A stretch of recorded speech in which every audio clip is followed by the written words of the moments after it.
Hello and welcome back to Alpha Investors. So investors, हमारा motto है news and updates के through आप लोग की इन्वेस्टिंग जर्नी को एक लेवल और ऊपर ले जाने की। तो चलिए आज के दिन सबसे पहले निफ्टी 50 से शुरू करते हैं, जहां कि आज हम लोग देख रहे हैं कि निफ्टी 50 में कोई भी मोमेंटम देखने को नहीं मिल रहा है और निफ्टी 50 बिल्कुल फ्लैट में ही क्लोजिंग हुआ है। कल लेट नाइट वर्ल्ड बैंक की तरफ से बहुत बड़ी अपडेट देखने को मिली थी, जहाँ पर वर्ल्ड बैंक ने रिसेशन से रिलेटेड कुछ बातें कही थी और ये बातें पॉजिटिव नहीं है, ये बातें नेगेटिव है। वर्ल्ड बैंक के प्रीवियस रिपोर्ट के अकॉर्डिंग वर्ल्ड बैंक लगभग इस वर्ष 3% के हिसाब से करेंट ईयर दुनिया लगभग 3% के जीडीपी से ग्रो करने वाली थी, इसे कट करके 1.7% कर दिया। तो बिजनेस वाइज ये बहुत ही नेगेटिव न्यूज़ है। और सबसे ज़्यादा ख़राब हालत यूएसए और चाइना में देखने को मिल सकता है, और ये दोनों ही कंट्री वर्ल्ड की दो मेजर इकोनॉमी है और जीडीपी के हिसाब से बात करें तो दुनिया की सबसे बड़ी दो जीडीपी की कंट्री है, जहाँ पे फर्स्ट में यूएसए आता है और सेकंड में चाइना आता है। तो इन दोनों कंट्री में कोई भी प्रॉब्लम देखने को मिलेगा तो फ्यूचर में इस प्रॉब्लम से सफ़र पूरी दुनिया ही करने वाली है। अगर हम लोग जेपी मॉर्गन के हिसाब से बात करें तो जेपी मॉर्गन यूएसए में लगभग 5% का और रेट कट होने की उम्मीद कर रहा है। इट मीन्स यूएसए में जो अभी रेट कट होने के लिए जो बाकी है, अभी 5% और होने वाला है, और इसी करंट ईयर में। और दूसरी तरफ चाइना की हालत कोविड की वजह से तो बिल्कुल बेकार ही हो रखी है। तो दोनों दुनिया की मेजर इकोनॉमी सफ़र करने वाली है और इस सफ़र का रिजल्ट पूरी दुनिया ही फेस करेगा। और जब बात करें अपने प्यारे भारत की, तो अकॉर्डिंग टू वर्ल्ड बैंक पहले भारत लगभग 6.9% से ग्रो करने वाला था और वर्ल्ड बैंक ने इसे डिक्रीज कर करंट टाइम में 6.6% से भारत ग्रो करने वाला है। यहाँ पर भी आप लोग क्लियरली देख सकते हो कि भारत का जीडीपी का ग्रोथ रेट कम होते हुए देखने को मिल रहा है। तो इन सभी का इम्पैक्ट कहाँ से आने वाला है? तो इन सभी का इम्पैक्ट हमारे जितने भी इंडियन कंपनी है उन सभी में स्लो डाउन है। जीडीपी तभी नीचे जा सकता है जब कंपनियाँ अच्छे से परफॉर्म ना कर पाए। तो आप लोग समझ गए होंगे कि जीडीपी का डायरेक्ट रिलेशन हमारी कंपनियों से है। बात करें इन्फोसिस की, तो इन्फोसिस का जो रिजल्ट आने वाला है कल, यानी कि 12 तारीख को आने वाला है, तो आप लोग इन्फोसिस को बिल्कुल अपने रडार पर रख सकते हो कि कल क्या होने वाला है। और प्रीवियस ट्रेडिंग डे में इन्फोसिस की आप लोग देख सकते हो कि कोई ज़्यादा रौनक देखने को नहीं मिल रही थी, और वहीं पे उल्टा इन्फोसिस में 1% गिरावट देखने को मिल रही थी।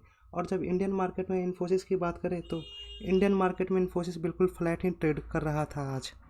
और कई एजेंसियों ने भी ये प्रिडिक्शन किया है कि इन्फोसिस का जो रिजल्ट होने वाला है वो टीसीएस से थोड़ा वीक होने वाला है, लेकिन जो असली गेम स्टार्ट होने वाला है इस ईयर में स्टार्ट होने वाला है, क्योंकि यूएस में रिसेशन आने वाला है और यूएस पे जो सबसे ज़्यादा डिपेंडेंट कंपनियां होती है वो आईटी कंपनियां होती है।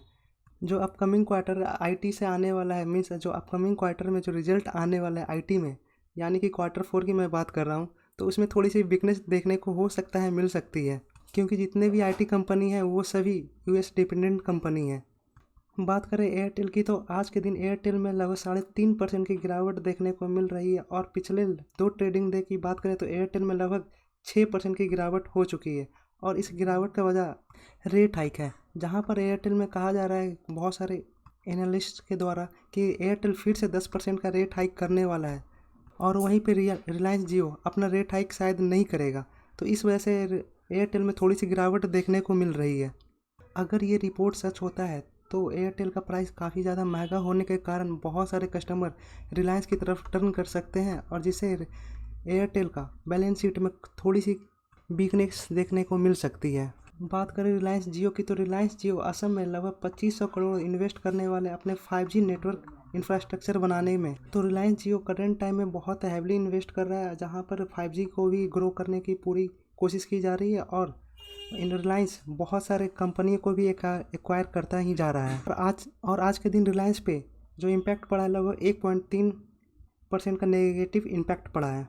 बात करें यस बैंक की, तो यस बैंक 52 वीक हाई से करंट टाइम में लगभग 20% डाउन हो चुका है। तो करंट ट्रेडिंग डे में यस बैंक अभी 20 रुपये पे ट्रेड कर रहा है, और जब 1 सालों की बात करें तो 1 साल में यस बैंक ने 45% का रिटर्न अपने इन्वेस्टर्स को कमा कर दिया है। लेकिन बात ये आती है कि यस बैंक इन्वेस्टिंग के लिए ठीक है या नहीं है, तो इसका आंसर ये रहा कि यस बैंक में लगभग अभी 3 सालों का लॉकिंग पीरियड चल रहा है, जहाँ पर ये तीसरा साल कंप्लीट होने को है, और ये तीसरा साल कंप्लीट होने वाला है मार्च मंथ में। तो आप लोगों को थोड़ा वेट एंड वॉच करना होगा और देखना होगा कि यस बैंक क्या अपने पैरों पे खड़ा रहता है। आप लोग जैसा कि जानते हो कि यस बैंक में बहुत सारे इन्वेस्टर्स का या फिर बहुत सारे बैंकों का पैसा लग रखा है। तो जैसे ही ये लॉकिंग पीरियड होता है तो हम लोग को ये देखना होगा कि क्या यस बैंक के जितने भी इन्वेस्टर्स हैं वो क्या अपने शेयर्स बेचते हैं या फिर होल्ड करते हैं। अगर ये होल्ड करते हैं तो शेयर होल्डर्स के लिए एक बहुत ही पॉजिटिव न्यूज स्प्रेड होगा, क्योंकि इतनी बड़ी बड़ी एजेंसियां यस बैंक को होल्ड करके चल रही। इट्स मीन्स यस बैंक में आने वाले समय में काफ़ी ज़्यादा पोटेंशियल देखने को मिलेगा। लेकिन अगर ये सभी कंपनियां अपना स्टेक सेल करने लगे तो ये एक नेगेटिव न्यूज़ होगा इन्वेस्टर्स के सामने। अगर किसी ने 10-15% का स्टेक सेल कर दिया तो आप लोग समझ सकते हो कि बिल्कुल उस दिन शायद लोअर सर्किट ही लग जाए। तो थोड़ा भी वेट एंड वॉच करना होगा और अभी का और Q3 का रिजल्ट का वेट कर कर हमें देखना होगा कि यस बैंक के बैलेंस शीट में क्या पोटेंशियल देखने को मिल रहा है या फिर नहीं मिल रहा है।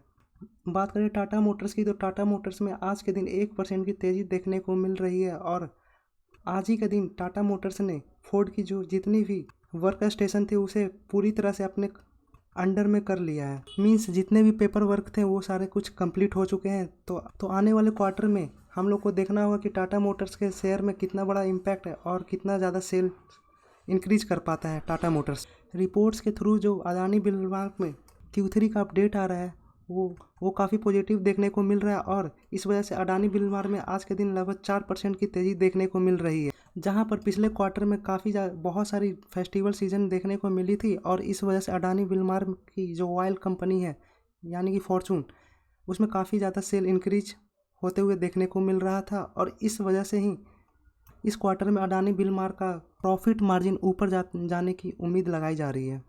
और मैं अपनी तरफ से कुछ एडिशनल इन्फॉर्मेशन अडानी बिलमार्क के लिए दूं तो आपने देखा ही था कि Q3 का जो मीन्स हाल में जो पीछे का जो समय चल रहा था उस वक्त में अडानी बिलमार्क या फिर अदर जितने भी ऑयल मेकिंग कंपनी थी वो सभी में टैक्स को डाउन करके और इंपोर्ट में जितने भी टैक्स लगने वाले थे इस वजह डाउन करके ऑयल प्राइसेस को सस्ता किया गया था। तो उसका क्या इम्पैक्ट पड़ने वाला अडानी बिलमार्क के शेयर पे वो तो Q3 का रिजल्ट ही बताने वाला है।